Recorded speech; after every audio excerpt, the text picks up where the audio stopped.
எல்லோருக்கும் வணக்கம்.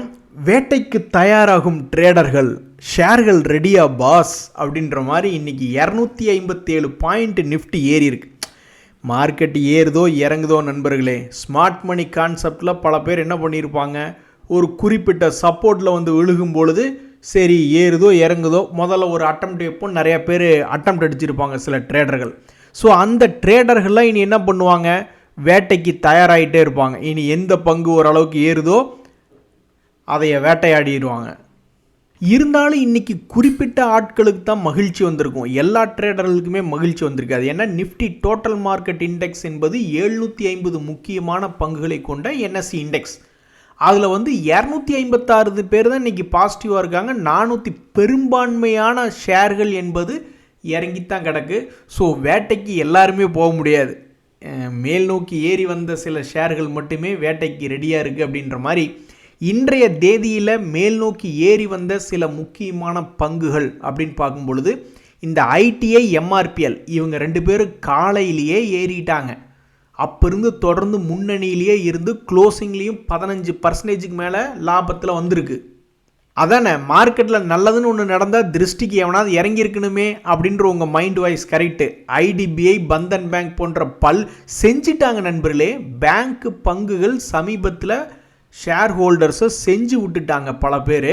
ஸோ ஒவ்வொன்றா பார்த்துட்டு வருவோம். இந்த ஹெச்டிஎஃப்சி பேங்க் சமீபத்தில் எவ்வளவு வீழ்ச்சி, உங்கள்கிட்ட நான் அப்படி என்னங்க கேட்டேன், மனுஷன் குடிக்கிற மாதிரி ஒரு டீ போடுறா அப்படின்னு சொல்லி கேட்டேன். ஆனால் நீ என்ன பண்ணி வச்சிருக்க அப்படின்னு வடிவேல் அவர்கள் சொல்கிற மாதிரி மிகப்பெரிய ஒரு பேங்க் ஹெச்டிஎஃப்சி பிரைவேட் பேங்க். அது வந்து ஆல்மோஸ்ட் கடந்த 3 மாதத்தில் 20% என்பது வீழ்ச்சி அடைஞ்சிருக்கு. இவன் ஒரு மாதிரி அந்த ஷேர் ஹோல்டர்ஸை செஞ்சு விட்டாங்கன்னா ஹெச்டிஎஃப்சி பேங்க் ஷேர் ப்ரைஸ் கீழே இறங்கினதுனால பல பேர்த்துக்கு மன வருத்தம் என்பது. அந்த ஒரு வேலையை இந்த ஐடிபிஐ பேங்க், அவன் 4 மாதம் சேர்ந்து இறங்கினதை இந்த ஐடிபிஐ பேங்க் இன்றைக்கி ஒரே நாளில் 17% கும்பா. ரொம்ப நல்லா இருப்பப்பா நீ அப்படின்ற மாதிரி அந்த ஷேரை வச்சுருக்கிறவங்கெல்லாம் பாவம் இன்றைக்கி காலையில் அவங்களுக்கு சான்ஸே இல்லை. காலையில் அவங்க முழிக்கும் போதே -10-15% தான் முழிச்சாங்க. இவர் சின்ன குட்டி பந்தன் பேங்க் இது ஒரே நாளில் 7% என்பது இறங்கி உள்ளது.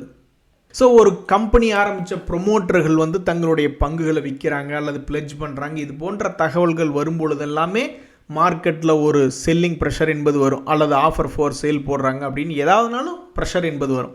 அந்த வகையில் பந்தன் பேங்க் என்பது 10% இறங்கி போச்சு. ஸோ இதுதான் பந்தன் பேங்க் ஷேர் ப்ரைஸ் இறங்குறதுக்கு உண்டான காரணம்.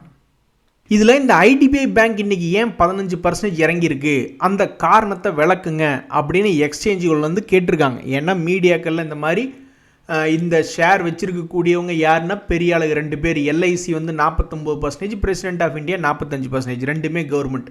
ஸோ அவங்க வந்து பங்குகளை விற்காமல் போயிடுவாங்க, அந்த ஐடியா ஸ்கிராப் ஆயிடுச்சு அப்படின்ற மாதிரி செய்தித்தாள்களெல்லாம் நியூஸ் வந்திருக்கு.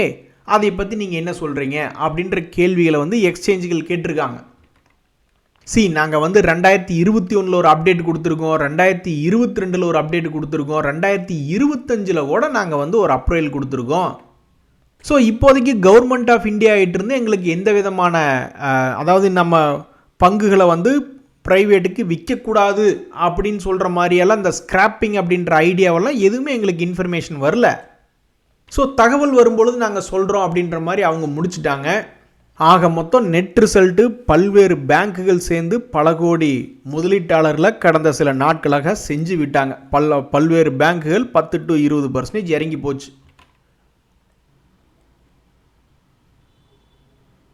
நண்பர்களே, நம்ம மார்க்கெட் ஏறினதுக்கு இதுவும் ஒரு காரணமாக இருக்கலாம். ட்ரம்ப் அவர்கள் சொல்கிறார், நான் சைனாக்கு போகிறது தள்ளி போடலாம்னு இருக்கேன்.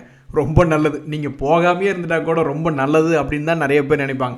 ஏன்னா அங்கேயும் போய் என்னத்தையாவது சொல்லி விட்டுட்டு அப்புறம் சைனாக்காரங்களோடையும் ஏதாவது ஒரு சண்டை ஆயிடுச்சுன்னா அப்போ நாடு தாங்காது, இந்த உலகம் தாங்காது.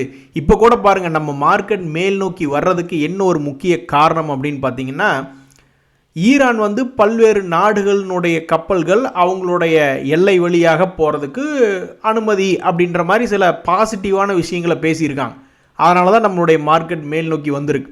இந்த சமயத்தில் இவர் மறுபடியும் சீனாவில் போய் என்னத்தையாவது ஒன்று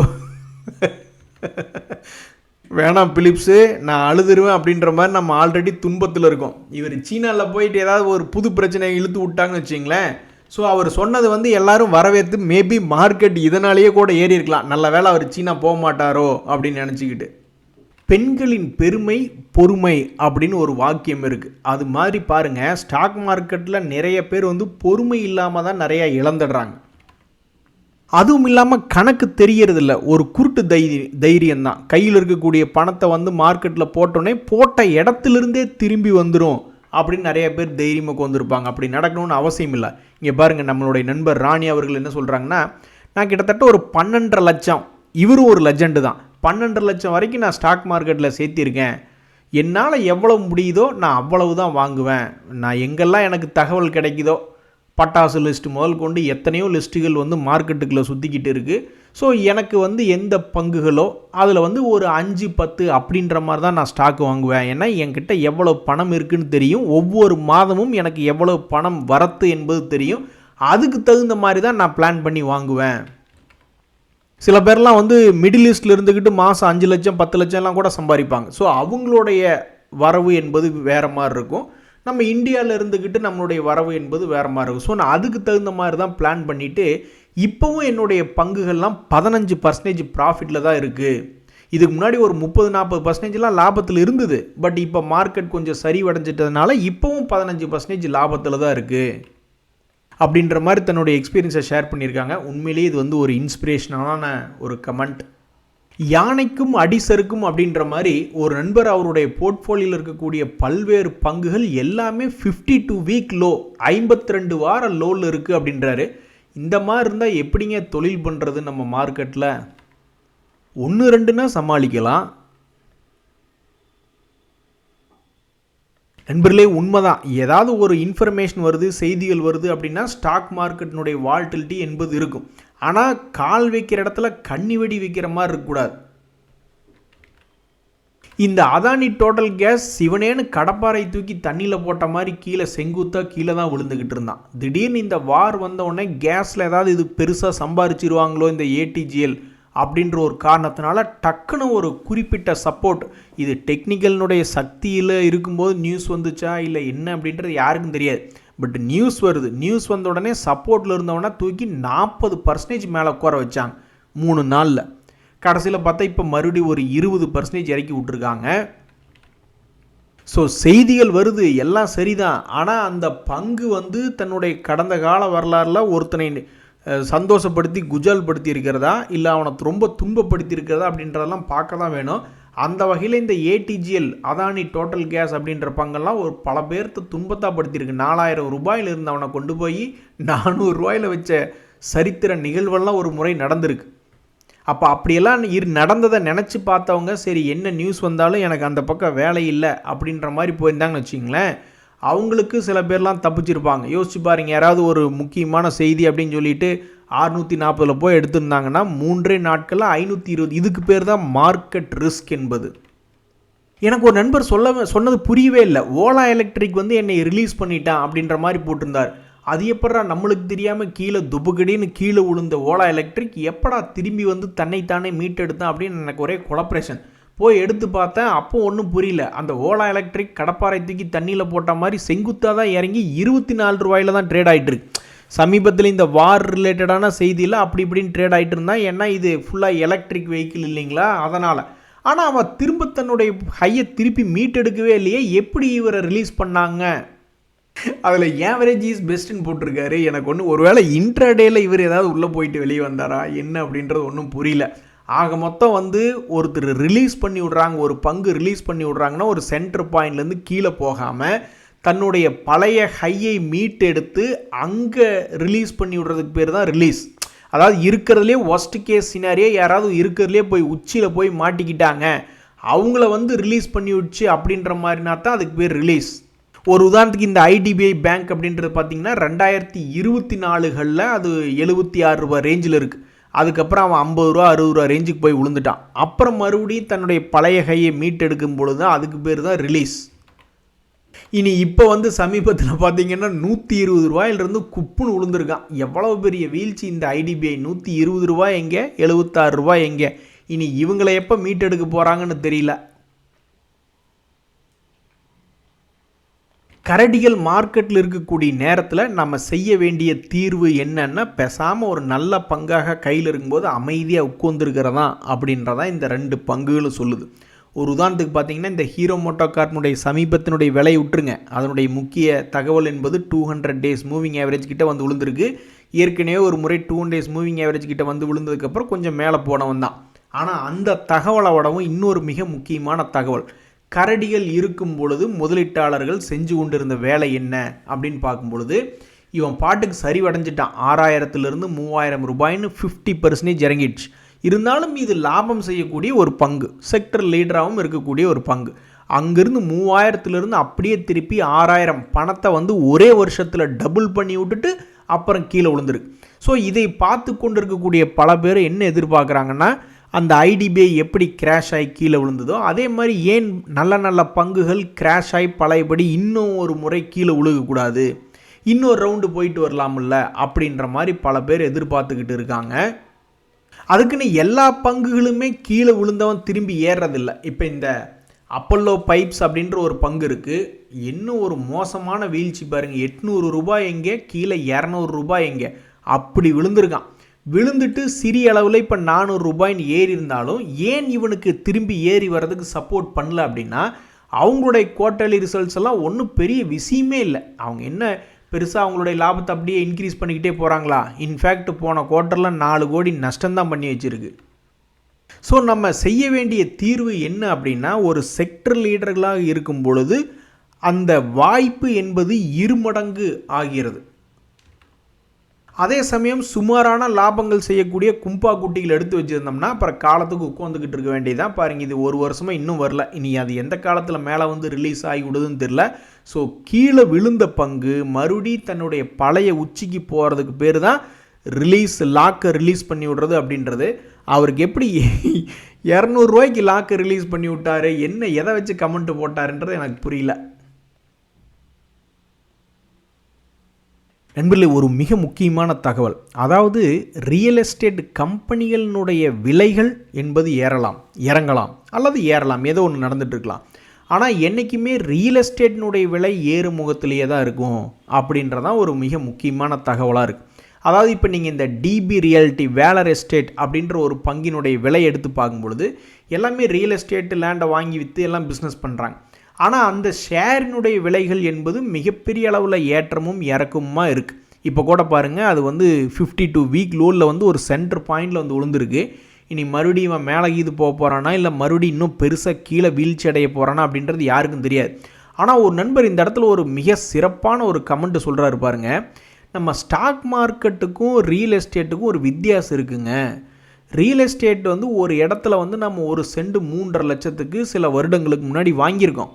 அதே ஆள் மறுபடியும் 10 வருஷம் வேலை பார்த்து ஏதாவது ஒரு வகையில் பணத்தை சேர்த்திட்டு அதே இடத்துல அந்த இடத்த வாங்க போகும் பொழுது 10 வருஷத்துக்கு முன்னாடி விற்ற 3.5 லட்சம் ரூபாய்க்கு விற்ற பொருளை வந்து இப்போ நம்ம 12.5 லட்சமாக ஏறி கொடுத்து வாங்கறதுக்கு நம்ம தயாராக இருக்கோம்.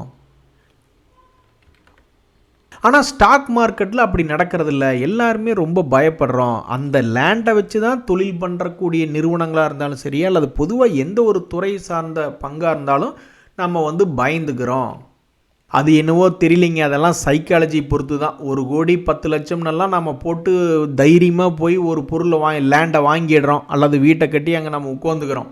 ஆனால் ஸ்டாக் மார்க்கெட்டில் ஒரு பங்கில் முதலீடு பண்ணி அவன் கீழே போகும் பொழுது அதை ஆவரேஜ் பண்ணுறதுக்கோ அல்லது அதை பற்றி நினைக்கும் போதோ உண்மையிலேயே பயந்துக்கிறோம். இதுக்கு என்ன ஒரு விளக்கம் கொடுப்பது? அதுக்கு வந்து இது போன்றதும் சிலது காரணங்களாக இருக்கலாம். ஒரு நண்பர் சொல்கிறார், என்னுடைய ஸ்டாக் மார்க்கெட்டில் நான் வாங்கி வச்சது 1 லட்ச ரூபா ப்ராஃபிட்டில் இருந்தது, இப்போ எடுத்து பார்த்தா 80,000 ரூபா லாஸில் இருக்குது அப்படின்றாரு. அதுக்கப்புறம் திடீர்னு பார்த்தா இன்றைக்கி வந்து மார்க்கெட் மேல் நோக்கி ஏறி பல முதலீட்டாளர்களுக்கு இன்பம் அப்படின்னு சொன்னாலும் எல்லாருக்குமே எல்லாம் கிடையாது. இன்றைக்கி நிஃப்டி டோட்டல் இண்டெக்ஸ் பார்த்தீங்கல்ல, அதில் பாதி பேர்த்துக்கு மேலே நெகட்டிவில் தான் இருக்கான். ஸோ இந்த சமயத்தில் தான் ஒரு நண்பர் சொல்கிறாரு, எனக்கு வந்து ஒரு குறிப்பிட்ட விஷயம் கரெக்டாக வேலை செய்யுது, இதனால் எனக்கு வந்து மன நிம்மதி என்பது கிடைக்குது. அது எப்படிங்க நீங்கள் ஸ்டாக் மார்க்கெட்டில் மன நிம்மதியாக இருக்கீங்க? அவருடைய தொழில்முறை, அவருடைய எக்ஸ்பீரியன்ஸ் என்னென்னா, ஒரு பங்கில் என்ட்ராகிறார், ஒரு 100% வச்சுங்க. ஆனால் அந்த பங்கு மேல் நோக்கி ஏறாமல் கீழே வர்றான்னு வச்சுங்க. எவ்வளவு இறங்குறான் 100% உள்ள அவருடைய வேல்யூ உள்ளே இருக்குது, 100 rupees அப்படின்னு கூட வச்சுங்க. அவன் கீழே 90 rupees-ஆக ஒரு 10% இறங்குறான்னா இப்போ இவர்கிட்ட இருக்கக்கூடிய பொசிஷனில் ஒரு 20% கழட்டி விட்டுறார். அப்போ ஒரு வேளை அந்த பங்கு இன்னுமே கீழே போனாலும் அது அவருடைய முழுசாக லாஸ் ஆகாது. ஒரு 80% பொசிஷனுக்கு தான் பெரிய லாஸ் என்பது வரும். ஸோ கீழே கொஞ்சோண்டு இறங்கினோடையுமே ஒரு 20% கழட்டி விட்டார்னா அவருடைய பணமே அவர் கையில் வந்து உட்காந்துக்கிட்டு இருக்கும். ஒருவேளை இந்த பங்கு கீழேருந்து மேலே வந்துட்டால் லாபத்தை புக் பண்ணிடுறார். ஆனால் ஒரு வேளை மேலே தொடர்ந்து கீழே இறங்குச்சுன்னா ஒரு 25% என்பது லாஸ் என்ற சமயத்தில் அவர் விற்று வச்சுருந்த பணத்தை மறுபடியும் அந்த இடத்துல முதலீடு பண்ணுறேன், எனக்கு வந்து இது ஒர்க் ஆகிட்டு தான் இருக்குது, இதனால் எனக்கு மன அமைதி என்பது கிடைக்குது அப்படின்ற மாதிரி சொல்கிறாரு. ஆனால் இதே விஷயத்தை தான் ஃபஸ்ட்டு ஸ்லைடில் நம்மளுடைய நண்பர் என்ன சொல்லியிருந்தாங்க, நான் பொறுமையாக இருக்கேன், எனக்கு வரக்கூடிய பணம் எதிர்காலத்தில் ஒவ்வொரு மாதம் எவ்வளோ வரும்னு தெரியும், அதை வச்சுக்கிட்டு நான் கொஞ்சம் கொஞ்சம் பங்குகளை தான் வாங்கினேன்னு ஒரு நண்பர் ராணி அவர்கள் ஃபஸ்ட்டு கமெண்ட் பண்ணியிருந்தேன். ஸோ எல்லாருமே அந்த ஒரு கான்செப்டில் தான் பண்ணுறாங்க. ஒரு நல்ல கீழே விழுந்ததுக்கப்புறம் அவங்களுக்கு கெப்பாசிட்டி இருக்குது, நல்ல பங்காக இருக்கும் பட்சத்தில் மேல் நோக்கி வரும்பொழுது அவங்களுக்கு உதவி செஞ்சிருது. ஸோ திரும்ப திரும்ப அந்த ஒரு காரணத்தில் தான் வந்து மார்க்கெட் நிற்கிது. தொடர்ந்து பணம் போடக்கூடிய சக்தி என்பது தேவைப்படுது. அது கொஞ்சம் கொஞ்சமாக மார்க்கெட்டில் பணம் போட்டாலும் சரி, அல்லது பெரிய அளவில் பணம் என்பது போட்டுக்கிட்டா இருந்தாலும் சரி, மார்க்கெட்டை பொறுத்த வரைக்கும் பணம் என்பது போட்டுக்கொண்டு இருக்க வேண்டிய டிசைனாக பெரும்பாலும் இருக்கிறது. ஸோ கையில் பணம் இருக்கிறவங்களுக்கு தான் அந்த பீஸ் ஆஃப் மைண்ட் என்பது கிடைக்கிது. அப்படி கையில் பணம் இல்லைனாலும் ஏற்கனவே இருக்கிற பொசிஷனை விற்று பணத்தை ரெடி பண்ணி வச்சுக்கிறவங்களுக்கு தான் அந்த பீஸ் ஆஃப் மைண்ட் என்பது கிடைக்கிறது. இன்றைக்கி காலையில் கொஞ்சம் சந்தோஷமாக இருந்தது. இந்த ஹிண்டால்கோ இண்டஸ்ட்ரீஸ் போன்ற பங்குகள்லாம் மறுபடியும் ஒரு +3% அந்த மாதிரிலாம் வர்றாங்க. என்றைக்குமே மெட்டல்ஸு, ஆட்டோ இண்டஸ்ட்ரீஸ்லாம் மார்க்கெட்டில் மேல் நோக்கி ஏறினா தான் ஒரு நல்ல அருமையான ஒரு சந்தோஷம் வரும். அப்படின்ற இந்த சமயத்தில் க்ளோசிங்கில் எடுத்து பார்க்கும்போது ஹிண்டால்கோ என்பது ஒரே 1% ப்ளஸ் அப்படின்றதில் க்ளோஸ் ஆகிருக்கு. அட வறுமைக்கு பிறந்தவனே அப்படின்ற மாதிரி ஏதாவது பங்குகள் கீழே விழுந்துட்டு அங்கேருந்து ரைஸ் ஆகலைன்னா நம்மளுக்கு அப்படி தான் சொல்ல வேணும், சொல்கிறதுக்கு தோணும். ஸோ எந்த ஒரு பங்காக இருந்தாலும் கீழே இறங்கி வந்துட்டாலும் நம்மளுக்கு ஒரு மாதிரி புது சிக்கல்களை உருவாக்கும். ஏன்னா திரும்பி ஏறுவானா அல்லது தொடர்ந்து இறங்குவானான்னு தெரியாது. அதே மாதிரி கீழிருந்து மேலே போயிட்டாலும் ஒரு புது சிக்கல் தான், தொடர்ந்து ஏறுமா அல்லது மறுபடியும் திரும்பி கீழே வந்துடுமா அப்படின்ட்டு. ஸோ அந்த வகையில் சமீபத்தில் புகழ்பெற்ற சில பங்குகள், ஒரு உதாரணத்துக்கு கிரேசிம் மற்றும் ஹெச்டிஎஃப்சி ஏஎம்சி போன்ற பங்குகள்லாம் சமீபத்தில் கீழே வந்து விழுந்துட்டான். ஸோ ஒரு சென்டர் பாயிண்ட்டுக்கு வந்துட்டாவே சிக்கல் தான், தொடர்ந்து நீ திரும்பி ஏறுமா அல்லது திரும்பி இறங்குமா அப்படின்றது யாருனாலையும் பெருசாக கணிக்க முடியாது. பட் இருந்தாலும் சமீபத்தில் இந்த பங்குகளினுடைய செய்திகள் என்னென்னா, இந்த பங்குகள்லாம் வந்து almost 3 months low 6 month low அப்படின்ற மாதிரி கீழே வந்து விழுந்து கிடக்கின்றன. இனி இது போன்ற பங்குகள்லாம் என்ன ஆகும் அப்படின்றது பொறுத்து இருந்தால் பார்க்கணும். பணம் இருக்கிறவங்க என்ன வேணாலும் பண்ணுவாங்க. ஒரு உதாரணத்துக்கு ஒரு பங்கு வந்து சப்போர்ட்டில் உழுகும் பொழுது சப்போர்ட்டையும் செய்வார்கள். அதே மாதிரி சில பங்குகள்லாம் வந்து ரெசிஸ்டன்ஸை தாண்டி பிரேக் அவுட் ஆகிடுமோ அப்படின்ற ஒரு எண்ணத்தில் அந்த பிரேக் அவுட்டையும் செய்வார்கள். ஆனால் பணம் இல்லாதவங்க ஏற்கனவே வாங்கி லாக் ஆகிருந்தா, நீ பழைய ரேட்டு வந்து எங்களை ரிலீஃப் பண்ணி விட்டு லாக்கை ரிலீஸ் பண்ணி விட்டால் கூட போதும் சாமி. எது எப்படியோ நண்பர்களே, திரும்பி வர தகுதியுள்ள பங்குகளாக பார்த்து தான் ஒவ்வொருத்தரும் முதலீடு பண்ணணும். அதனால தான் நம்ம ஆளு அந்த காலத்திலே சொல்லியிருக்காங்க, ஆற்றுல போட்டாலும் அளந்து போடணும் அப்படின்ட்டு. ஸோ நான் கமெண்ட்டுகள் படிச்சுட்டு இருந்தப்போ பல்வேறு சோஷியல் மீடியாக்களில் பல பேர் வந்து இந்த இறக்கத்தை பார்த்துட்டு திரும்பி ஏறாத பல கும்பா ஷேர்களை நாங்கள் எங்கள் போர்ட்ஃபோலியோ விட்டு வெளியேற்றணும்னு முடிவு பண்ணியிருக்கோம் அப்படின்ற மாதிரிலாம் நிறைய பேர் கமெண்ட் பண்ணியிருந்தாங்க. ஸோ இதெல்லாம் எதனால் அப்படின்னா பயங்கரமான பெரிய அமௌண்ட்டாக போட்டிருப்பாங்க. எத்தனையோ பங்குகள் ரெக்கவரி ஆகி வந்திருக்கும். ஆனால் இவங்களுடைய பங்குகள் ரெக்கவரி ஆகி கீழே இப்படி கடப்பாறை தூக்கி தண்ணியில் போட்ட மாதிரி செங்குத்தாக நிறுத்தி வச்சுருப்பாங்க. அதுக்கு பேசாமல் கொஞ்சோண்டு பணத்தை போட்டிருந்தா கூட அவங்கள பாதிச்சிருக்காது. ஸோ இந்த சமயத்தில் மிகவும் ஒரு சுவாரஸ்யமான தகவலை நான் பார்க்கணுன்ற ஆசைப்பட்றேன். அதாவது ஈராக் மேலே அமெரிக்கா படையெடுத்தப்போ எத்தனை நாள் அந்த போர் நீடிச்சுது அப்படின்னு பார்த்தா அதெல்லாம் 8 வருஷம் வரைக்கும்லாம் இருக்குது. ஆனால் குறிப்பிட்ட நாட்கள்லேயே அதை முடிவு கொண்டு வந்துட்டாங்க. ஒரு உதாரணத்துக்கு பார்த்திங்கன்னா March 20, 2003 ஆரம்பித்தது, ஃபார்மலி கம்ப்ளீட்டன்றது May 1, 2003. ஆக மொத்தம் ஒரு 2 மாதங்கள்னு வச்சுக்கோங்களேன். 2 மாதங்கள் கூட முழுசாக இல்லை. அந்த சமயத்தில் நம்மளுடைய நிஃப்டி வந்து எவ்வளவு பெரிய கிராஷ் ஆச்சு அந்த 2003 பீரியடில் அப்படின்ற மாதிரி பார்த்திங்கன்னா, தொடர்ந்து அது இறங்கிய பாயிண்ட்டுகள் என்பது பார்த்தோம்னு வச்சுங்க, மொத்தமாக ஒரு 11% இறங்கியிருக்கு. பார்க்குறக்கே அழகாக இருக்குல்ல. அந்த சமயத்தில் 2003 1051 தான் நிஃப்டி இருந்ததாக பாயிண்ட்டுகள் காமிச்சிக்கிட்டு இருக்காங்க. அவங்க கடைசியாக கீழே இறங்கினது 916. ஆக மொத்தம் 13 பாயிண்ட் பக்கம் இறங்கின மாதிரி காமிக்கிறாங்க. ஸோ தற்போது கரண்ட் பீரியடுக்கு வருவோம். அதே பிப்ரவரி 28ஆம் தேதியிலிருந்து இந்த வார் என்பது ஸ்டார்ட் ஆகி நடந்துக்கிட்டு இருந்தது. ஸோ அப்படி பார்க்கும்பொழுது நம்மளுக்கு எவ்வளவு பர்சன்டேஜ் கீழே இறங்கியிருக்கு அப்படின்னு பார்த்தோம்னா சரியாக ஒரு 9.9 தான். 13% இறங்கல, 10% என்பது இறங்கியிருக்கு. இறங்கிட்டு இன்னைக்கு என்ன எதனால் மார்க்கெட் திரும்பி லேசாக வந்திருக்குன்னா, ஏதாவது ஒரு ஒப்பந்தம் ஏற்பட்டு விடுமோ. இப்போ உலகம் எதுக்கு பயப்படுது? நீங்கள் சண்டை போட்டுங்க, குண்டு போட்டுங்க, ஆனால் கப்பல்கள் அதன் வழியாக வரணும், எனர்ஜிக்கு எந்த விதமான அவைலபிலிட்டிக்கு எந்த விதமான தொந்தரவு இருக்கக்கூடாது அப்படின்றதான் இப்போ ஒரு போர் பதற்றம். நல்ல வேளை இன்னைக்கு நம்ம வாரத்தினுடைய முதல் நாள், அதனால் இந்த ஷார்ப் ரெக்கவரி தொடருதா இல்லையா, இனி சமாதானமாக போயிடுறாங்களா அப்படின்றத நம்ம பொறுத்திருந்தான் பார்க்கணும். இன்றைய தகவல் அனைத்து உங்களுக்கு உதவியாக இருந்தால் எனக்கு சந்தோஷம் தான். ரொம்ப நன்றி, வணக்கம்.